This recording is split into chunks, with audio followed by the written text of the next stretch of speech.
Welcome back to Birds of a Feather. This is your Baltimore Sports Podcast. My name is Nathan Stroud, and today we're going to be recapping the Orioles' 8-5 loss to the Texas Rangers to lose the series. They're already down 2-0 in the series, which means that they have officially lost this series against the Rangers. They can take the game tomorrow. They can avoid the sweep tomorrow to put their record at 3-3 on the year. But as of right now, the Orioles are sitting at 2-3 through their first 5 games of the year.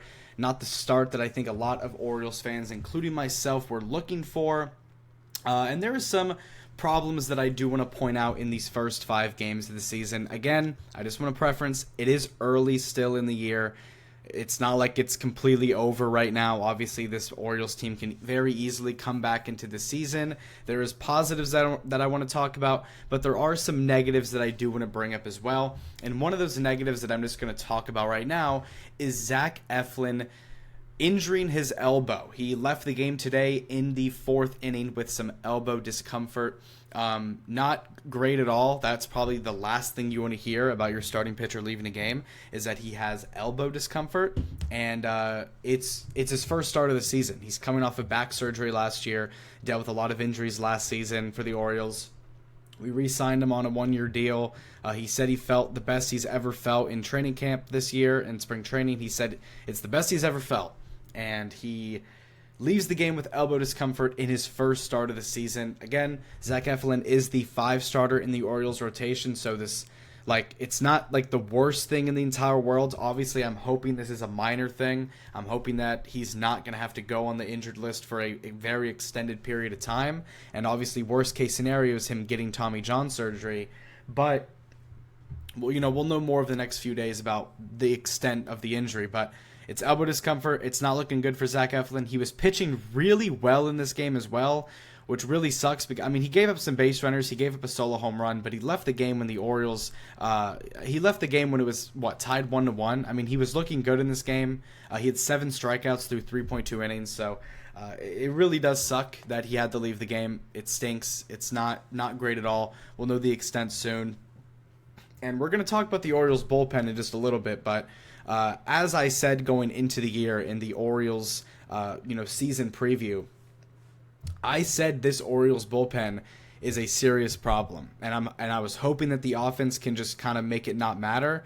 But with the way that the starting pitchers have been pitching over the past few starts, and we've been having to use the bullpen a lot, the bullpen has not looked good at all, especially tonight. They looked horrible tonight. They lost the Orioles this game. The bullpen did. So the bullpen didn't look good at all. The offense today looked better. It wasn't like its elite form, but it did look a lot better. They did get 9 hits in this game, so it's not the worst thing by the offense. They had 9 hits. They scored 5 runs. Taylor Ward had a 4-hit day, which we'll go over in just a second. But this bullpen is looking like a really serious problem for the Orioles. The only 2 people that I can really think of that stand out right now is obviously the closer Ryan Helsley and Rico Garcia. Those are the only 2 guys who have really proved themselves. Anthony Nunez has been okay. He did give up a solo home run in this game to Corey Seager, but other than that, he's been solid. But this bullpen, especially Yamir Geraldo, it's very, very rough right now with this bullpen. But going over this offense right now, the Orioles, again, had 9 hits. They scored 5 runs. It was an okay day. They scored 2 of their 5 runs in the 9th inning when the game was pretty much over. But there is some positives that I do want to talk about today, and especially when it comes to the top of the lineup, which has been a little underperforming to start the season. Taylor Ward, Gunnar Henderson, Pete Alonso, all 3 of those guys have been kind of underperforming a little bit to start the year. But I do want to say, I just want to start off with the leadoff man, Taylor Ward. I was talking yesterday about how Taylor Ward at leadoff, that experiment isn't really going well because he wasn't playing well at all. But Taylor Ward comes out here today and completely shuts down all of those, complaints from all Orioles fans about him at the leadoff spot. He was incredible today. This is the best game. This is the best offensive game by any Oriole this season by far. He was incredible. He was 4 for 5 with a run scored and 2 RBIs. He rose his average all the way up to a 300 average on the season. And it's also Taylor Ward's first ever 4-hit game in his career, which is pretty cool. So Taylor Ward, 4 for 5, 2 RBIs, scored a run.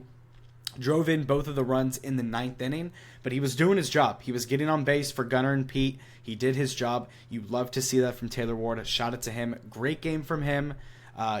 Sorry that we said that we didn't want you in the leadoff spot. He obviously heard those complaints and really did respond in a big way. So hopefully he can keep that up because this Orioles offense is really going to need that from him. Next up, Gunnar Henderson.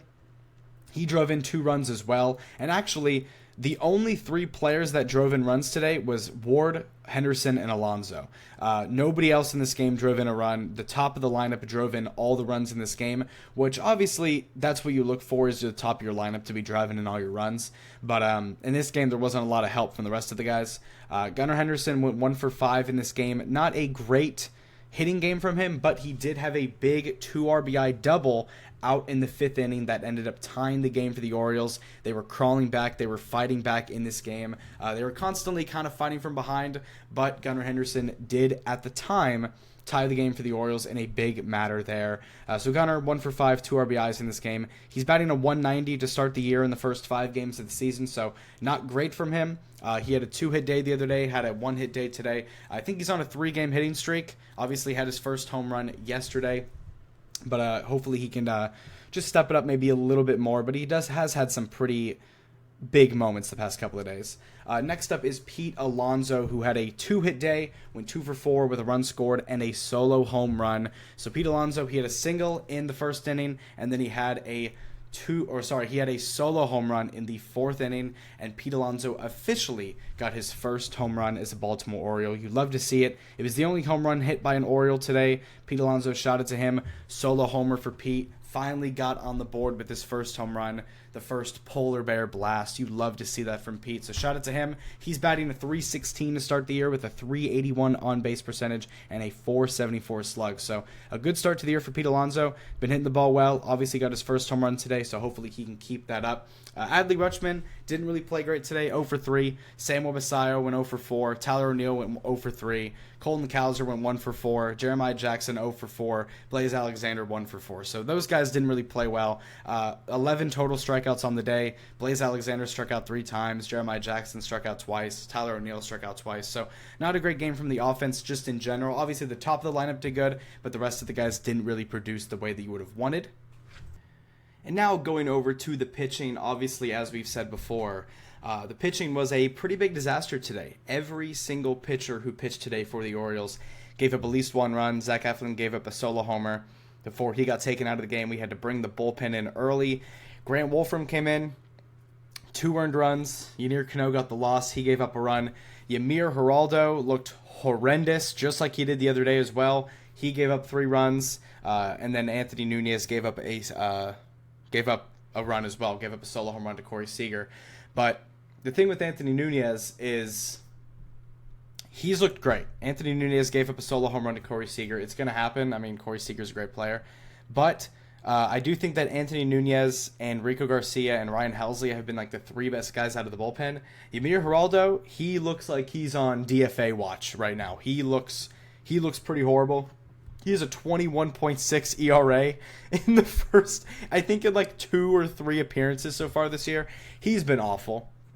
Grant Wolfram with a 7.71 ERA. Yanier Cano with a 5.40 ERA. Anthony Nunez with the 2.25 ERA. That's solid. Him, Enrico Garcia, and Ryan Helsley have been great. But this bullpen in general, I mean, obviously you need more than like 2 guys in a bullpen. But this bullpen has been looking very, very rough. And going into the year, I said that. I said that this bullpen, the way that it's constructed going into the year, with no Andrew Kittredge, with no Keegan Aiken, it does look pretty rough right now. And, I mean, they're kind of proving it night in and night out so far, especially tonight where the pitching just was not great overall. The bats were fine. They weren't crazy good, but they were fine. It was 8-3 pretty much, for majority. We only had 3 runs for a majority of the game, but we scored 2 in the 9th inning when it was kind of too late to come back. But bats were okay. Didn't really get a lot of production out of anyone besides Pete, Gunnar, and Taylor. Those are the only 3 guys. Those were literally like the only 3 guys that produced runs in this game. Would love to see Samuel Basayo get his bat going. He hasn't looked great so far. Other than the Tyler O'Neill 3-run homer, he hasn't looked great. Blaze Alexander's been a good hitter. Jeremiah Jackson's been fine. Colton Cowser's been fine. Adley Rutschman's been fine overall. Pete's been fine. Gunnar, a little bit of a low average. Would love to see that obviously go up. And then Taylor Ward was really bad the first 4 games, but today he obviously exploded and had 4 hits. So overall, the Orioles are sitting at 2-3 on the season, which in the division that we're in, you would really like to start off good in the division that we're in right now because, again, we're in the toughest division in baseball. You know, Blue Jays, Yankees, Red Sox, Rays, Orioles. I mean, the American League East is very, very, very, very tough. And starting off on a good foot is obviously very important. And the good news is that the Orioles do have a chance tomorrow to even up their record at 3-3. They play tomorrow, first day of April, so March is officially going to be ending. But tomorrow it's going to be Kumar Rocker, which is the Rangers' 5th starter, versus Trevor Rogers, who obviously is the Orioles' ace. So Trevor Rogers, obviously he looked incredible in his first start against the Twins. I'm hoping he can bring that same Trevor Rogers energy to the game tomorrow afternoon. The game tomorrow is going to be pretty early in the morning, so or just an afternoon game. So hopefully the Orioles can take this afternoon game. They can avoid getting swept, because if they get swept early, like this early in the season, if they get swept by the Rangers, that is not a good look, because not only is it bad, like just getting swept is obviously not great, but if they fall to 2-4 and they fall more than 1 game below 500 to start the season in like the first week, that is not great at all. If the Orioles can win tomorrow, they can even up the record at 3-3. And as long as the Orioles can stay above 500 or 500 at best, then I know that anything can happen from there. But if they start slipping below 500, like right now they're below 500. They're 1 game below 500. But if they fall to 2 games below 500, then I'm really going to start worrying. If you guys watched last season's content from last Orioles season, I probably said the words below 500 a billion times last year, because we were below 500 like the entirety of the season. So I really don't want the Orioles to slip into this path, because I do know that I have some PTSD from last season where we fell below 500 and we couldn't really crawl out of that hole. You know, we were 2 games below, then 3 games below, then all of a sudden you're 5 games below, then you're 10 games below. So like, I just don't want to fall into that path. This team is way too talented to do that. They just need to go out there and execute and play complimentary baseball all around. I'm hoping that the starting pitching from Trevor Rogers can look great tomorrow. I'm hoping that the bats can be alive tomorrow, and just be on that same page like they were today.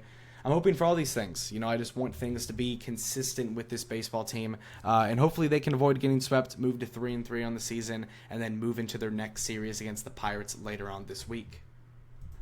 But thank you guys so much for tuning into and listening to this episode of Birds of a Feather. If you like this content, make sure to subscribe on YouTube, follow up on Spotify, make sure to click the link in the bio to check out the Twitter and the Instagram. I post all the time on Twitter. I do live tweets all the time over there, so make sure to keep up with that. It's a lot of fun over there. I appreciate you guys so much. I'll see you guys tomorrow afternoon. It's going to be a little bit earlier of an episode. I'll see you guys tomorrow afternoon, and then this Thursday, during the Orioles' day off, I'm going to be doing a full first-round mock drafts. For a full first-round mock draft, it's going to be the mock draft 1.0 of the Birds of a Feather channel. If you guys followed last year's content, you guys know I did the same thing last season as well. So we're going to be doing that.